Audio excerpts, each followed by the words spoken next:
Greetings, this is Timeshare Traveler. Today is episode 251.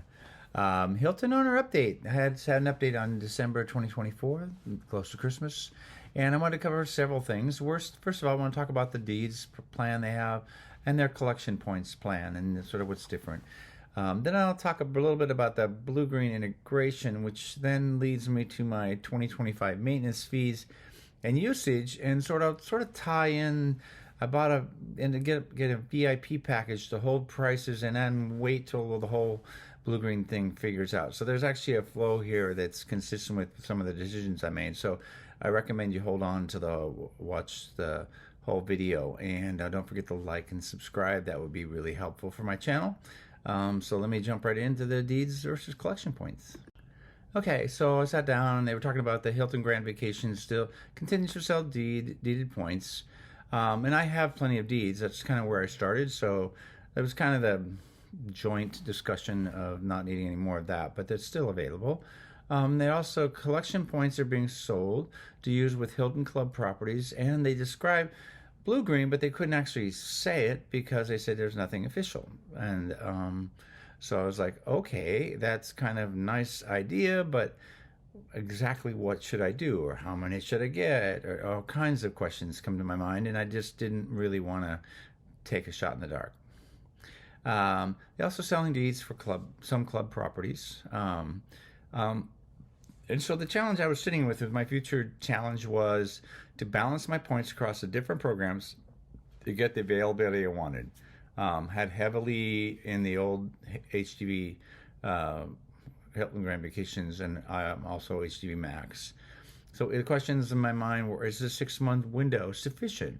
Or should I try to buy collection points? Not for everything, because it might be there's a couple of properties that are hard to get, and that's good enough, and the others in the 6-month window is good enough. So I'm not trying to be perfect, because things change over time. But what's kind of a balance? What should I do, or should I do nothing?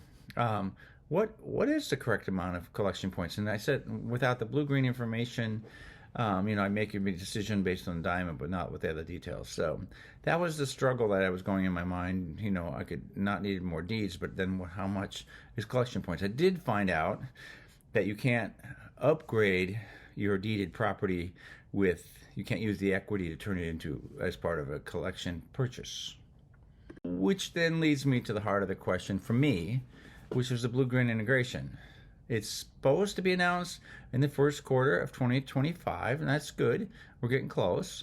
The points for a night stay will be aligned with the rest of the Hilton properties, so they're going to adjust the Bluegreen. So that's not public information, so kind of left in the dark where things are, because I've looked at the Bluegreen point list and it goes all over the map. So not sure how that's going to work out.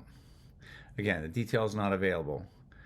The expectation was by buying U.S. collection points, you could use them at former dime properties or Bluegreen, and you kind of lump them all together, which was a pretty interesting concept, but without the details, it's kind of like, ready, fire, aim. No details how that would work were provided.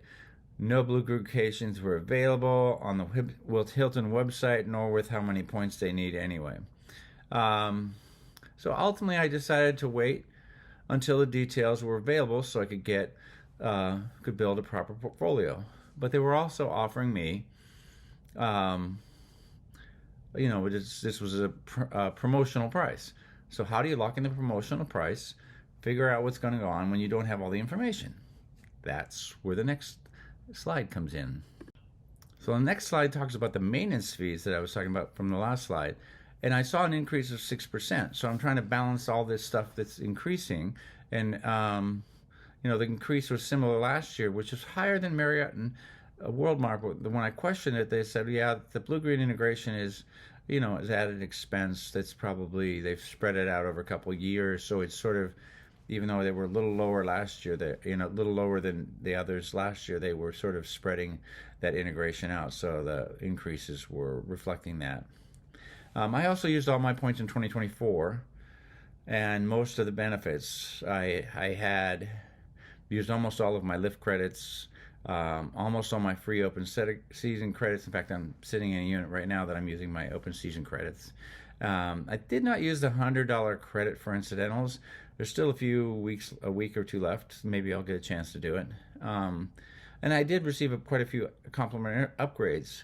So now that we know the maintenance fees are going up, we've got that sense. Now let's talk about how I can lock in all this to buy myself some time to when it all comes in and get the lowest possible price, or lock in a price, as they say, keep going up, and I can protect myself from that. Those of you who watch my channel, I've used VIPs multiple times, particularly around upgrades, and even sometimes just use them as vacations.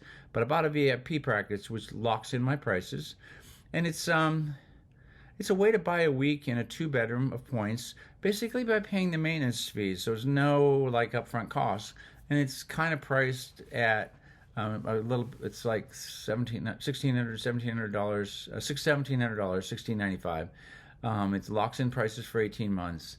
They can be used in the next 18 months for another vacation, or you cannot use them and double your money back by buying new points. In other words, then it's effectively a discount. So I get not only the $16.95 back, but I get it back twice. So effectively I get my money back and I get to keep the points. So the points don't go away. So I get to keep the points that I've gotten, plus I get the money back twice. And why I bought it? I wanted to lock in the current price, the promotion that was going on. And I wanted to decide if I should do an upgrade when the Bluegreen stuff is known. I want to be able to keep the VIP as a discount. I mentioned the $1,700 off, and I still get the points. So I'm going to keep the points no matter what. They could roll in as bonus points at that point if I do an upgrade. And the other thing is, if I decide to do nothing, I'll just take another vacation. It's kind of like having an extra week. I didn't pay any more than the maintenance fees. I didn't have to pay any money up front for the purchase of the points. So it was kind of a win-win. Anyway, I hope you liked the video. Please don't forget to give it a like, and don't forget to subscribe if you have not, for some great content like this. It really helps me out. Thank you. And now I'll tell you a little bit about my channel. Hi, this is Cliff, and I'm the Timeshare Traveler. Welcome to my channel. The purpose of my channel is to educate those who love traveling in timeshares. I've been an owner for 15 plus years at timeshare ownership. I have elite ownership with Marriott, Hilton, and Worldmark. I have published over 100 timeshare video reviews, and I've published over 95 timeshare tips. I can be found on Facebook at Timeshare Trav, at Twitter Timeshare Trav, and on the web at www.timesharetraveler.com.